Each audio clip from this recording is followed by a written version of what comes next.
One of the most captivating and beautiful worlds in gaming history, Genshin Impact has everything. With breathtaking landscapes, diverse characters, an immersive storyline, and exploration experience with full of secrets. Hi guys, welcome back to my channel. In this video, we will talk everything about exploration. I've been playing this game for a while now and most of my mistakes and early experiences have made me make this. So in this video, I will explain absolutely all there is to make your exploration experience better, easier and faster. I've made this 10-step Holy Grail guide with some honorable mentions. Watch the whole video because I have a step-by-step guide prepared for you guys. Maybe in some point you'll feel like I already know this, I don't need to know it again, but there are so many things I have talked about that I think you might not know because they are purely the things I have learned from my mistakes and my experiences. So greetings fellow travelers. Let's embark on this journey, shall we? And before we start, if you guys enjoy my contents, don't forget to subscribe because I'm really trying to hit that 500 subscribers mark this time and all your support will encourage me to make more contents like this. My number one and most important tip would be following a path while exploring, like a step-by-step guide, such as it's best to complete the Archon quest first, then all the story quests, and lastly all the world quests of that particular nation you are exploring at that time. Just by doing this, you make the gameplay way more organized and easier. You'll understand everything when I'll explain in the later points. Because you have completed all these quests, most of your hidden areas and teleports are unlocked now. That makes your chest hunting, finding those hidden domains, Oculus, puzzles, everything really easier. Sometimes when you are exploring, there comes a point you can't find something, but you are standing right at the spot and started to wonder, where is it? Maybe you couldn't find it because it's hidden behind a world quest or something like that. If you need, I have put a list of all the quests of each nation. Maybe take a picture of it or I will show you how to check the list of quests in game for every nation later in the video. Next up, before starting with the exploration, it's better to organize your team combination to explore faster and easier. Taking 2 animo characters will decrease your stamina consumption and increase your movement speed. If you're early in the game, take Kaya and Amber to run and glide longer and faster. You must have a bow character in your party at all times. No matter wherever you go, having a bow character will always help you. If you don't have Zhongli, use your Geo Traveler to explore. It will make your life 10x easier, especially in Liyue. You can grab those things up in the air with the help of the constructs. They can make or solve puzzles where you need to put 2 things at a time to start any mechanics or puzzles. Always use a Claymore character to farm ores. If you have Ningguang in your party, she has a special talent for ore farming that shows you the nearby ores on the minimap. Also, if you have Kazuha, Wanderer, Shenyun, Shao, Venti, Candice, Kaching, these characters will help you to climb, fly, and collect things very easily and faster. Just like Mona, Ayaka, and Furina for swimming or walking on the water, and Nuvillet, Frenimet to swim faster underwater and also decreases your stamina consumption. Nahida can collect things easily. Klee, Tainari, Goru, Chi-Chi, Yanfei, Lini can locate resources unique to their own nations. Having different elemental characters will help you to solve puzzles very easily. For an example, these puzzles in Sumeru need 1 Electro and 1 Dandro character, so having different elemental characters will help a lot. Always keep a Pyro character as most of the puzzle or mechanics require Pyro element. Must keep 1 character of same element as your current nation. For an example, keep a Dandro character while exploring Sumeru. In this case, bow characters are more useful to solve puzzles, like if you have Thainari or Koli, they'll make a better addition to your Sumeru exploration team. Before starting challenges, look at the sign first, which represents the type of the challenge you are gonna encounter. In this chart, I have shown the types of different challenges so that you have the right team combination for it. If you still don't have any team combinations for exploration, just customize and set your team for exploration in party setup. There are 15 slots available that can be customized as per your needs.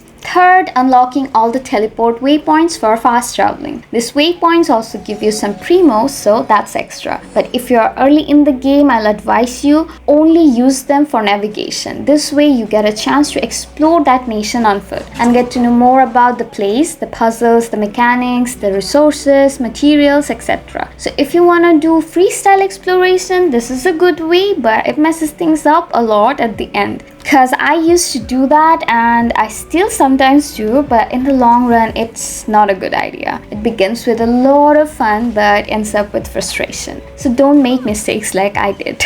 After unlocking all the teleport waypoints, now start collecting all the Oculus of that nation, as it will increase your stamina by offering them to the Statue of the Seven. It will give you faster and better experience and also adds up towards your 100% exploration goal. I'd highly advise you to follow the interactive map to easily find them. Also, I will show you how you can use the interactive map very easily. It's not a big deal, guys. I will show you. As you have completed all the pre-quests, all your hidden waypoints and areas are unlocked now, and that saves a lot of time to find these Oculus. Another pro tip, even if you see these Oculus while completing all the quests, it's better not to collect them right away, because if you collect them and later on start to follow the interactive map to collect the other ones, it will be very time consuming, as you are going to go back to the same places again and again. But if you have already collected them, it's best to put a pin there so that you can skip that place later while following the interactive map. Also keep in mind that you have only 200 map pins. From my experience, I didn't follow any of them properly, and now I have one or two left out in so many areas, and now I'm so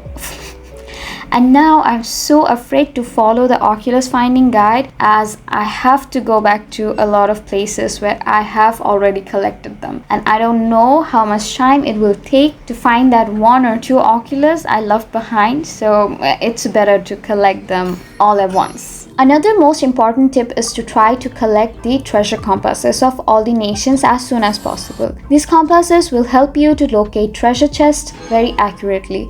If you use it with an interactive map, it will save you a lot of time and confusion. If you don't know how to get the treasure compass in any region, I have a separate video for that, which I will link in the description below. You can check that out. And with the 4.6 update, using treasure compasses has become way more easier. It will show exactly where the treasure chest is, even the map layers therein. So getting the treasure compasses has become a huge flex at this point in the game. After completing all the 5 things I've just talked about, you have leveled up your exploration game a lot higher and made it more organized. Trust me guys, you did. Finally, it's time to start collecting all the treasure chests. Choose one area at a time or start from small areas. For example, you can start from Stormterror's Lair or Stormbearer's Point in Mondstadt by using your interactive map. Solve all the puzzles and mechanics and get all your chests from that area, and then go to another one. This way you keep a track record that which areas you have completed already and which you didn't. Also, if you don't know how to find an interactive map, I have the link in my description. You can check that out. It's really important, guys, to use an interactive map, because by using it, you can filter the exact things you want to find in a place, like different types of chests and the puzzles behind them, such as if there's any luxury chests are in that particular area or not, or if you have to solve a puzzle or something like that to get that luxury chest. On 7th, while exploring and collecting chests, grab absolutely everything on the road. Anything shiny, anything odd, anything weird, anything that even looks moderately suspicious, interact with that. Use your elemental sight in every area you go to, because there are piled up rocks or sealy you can catch by using your elemental sight. There's a 100% chance that something is hiding behind those mysterious things. Even grab those floating boxes in the ocean. Mostly you'll see them in Inazuma or in Liyue, and these rock stacks. All of this counts towards your 100% exploration, and not to mention you'll also get a lot of more out of them.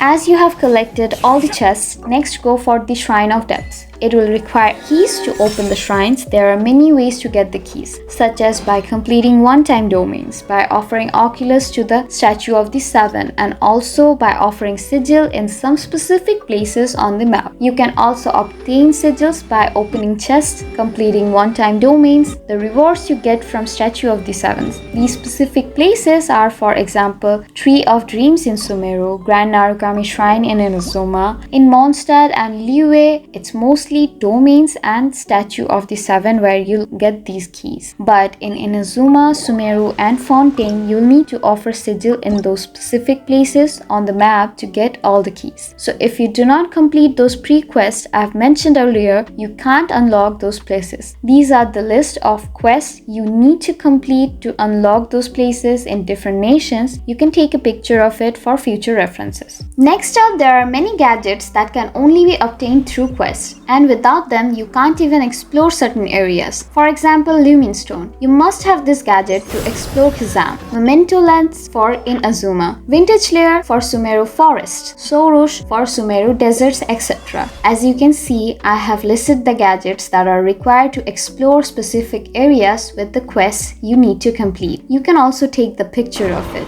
And finally, on 10th, specific nations are good for certain types of farming. For raw meats and fowls, go to Sumeru. If you hunt those cute cuddly animals, you'll get a lot of meat and other materials. Birds in Sumeru deserts will give you the most amount of fowls. Similarly, for fish and crabs, Fontaine is better. You'll find a lot of fish meat lying around close to the waters of Fontaine. In Inazuma, you'll also find a lot of crabs everywhere because it's an island nation. In Mondstadt, you'll get a lot of frogs, flowers, and fruits. And Liyue is good for farming ores. At the end, I want to talk about few more honorable mentions. As I said earlier, I will show you how you can track your in-game quest list. Go to the Reputation Center in any city. There you'll find the list of the quests of that particular nation. You can track down how many quests are available of that region and how many you have completed so far. I didn't mention it before because the reputation system doesn't unlock before you have completed the prerequisite Archon quest of that nation. Next, open your achievement list to check how much explorations are left for you to complete in any region and how much you have done already. In your achievement list, you can even check how many chests you have opened, time challenges you have completed, series you have followed, etc. Also, keep eyes on the corner of any cities or areas. You might find hidden chests or puzzles with rewards, and completing daily commissions can also add up to your explorations. Always go to the highest points of an area to get a better view where you are exploring. It's very helpful to use a second display for the interactive map.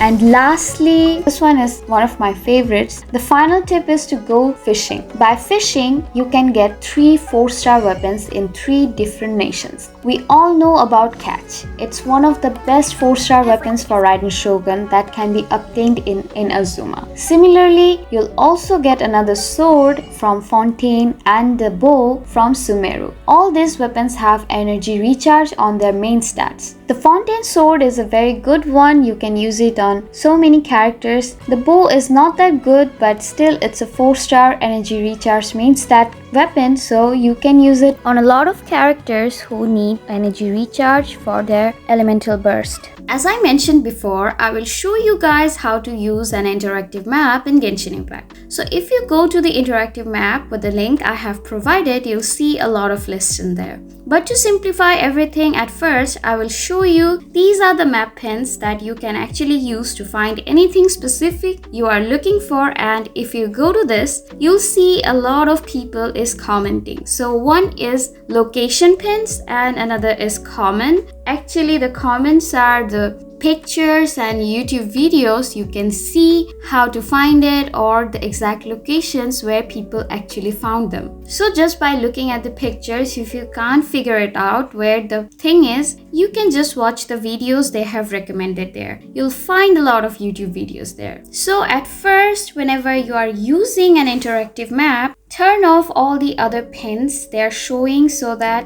you get a clean map view. Then just put your statue of the 7 pins and then the teleport pins, so it makes it more easier to find anything. After that, whatever you are looking for in that region or in the whole map, just put that. Maybe you are looking for the Oculus of that nation, or maybe you are looking for some sort of world quest of that nation, or maybe the key for Shrine of Depths. Then you go down, you'll see there are other sections where you'll find chests, and you can also filter them by common chests, luxurious chests, exquisite chests, or whatever kind of chest you are looking for at that time. If you go far down in the list, you'll see the similar kind of things, all the puzzles, all kind of sealies, materials, fish, and anything you name it, you'll find them. Just put the pins on and then just find them in the map. After you find something, just mark them as found. Then you'll see how many you have found in the right side of the screen. You'll see how many you have left and how many you have to find. This way you'll always know that where to begin with the next time, because you don't have to go to those places you have already done collecting. For example, you are looking for Arlecchino's rose flowers. Just go to local specialties and mark that flower, and it will show you exactly where the flowers are. You can go there and collect them. Similarly, you can find almost anything and everything you are looking for by using interactive map. So this is very easy, so I hope it helps you guys. And if you wanted to check how much exploration you have completed in game, just go to your map wherever you are. In the bottom right of the corner of that screen, you'll see the percentage of exploration you have done. That's how you can check, or you can zoom in or zoom out the map to see the whole view. It will show you specific places, how much exploration you have done on that place. So this is very easy, guys. You should try, and don't be afraid to use interactive map. I know some of you might not like to use interactive map, but if you get a hang of it, you'll see it's very easy and it's actually hassle-free. It's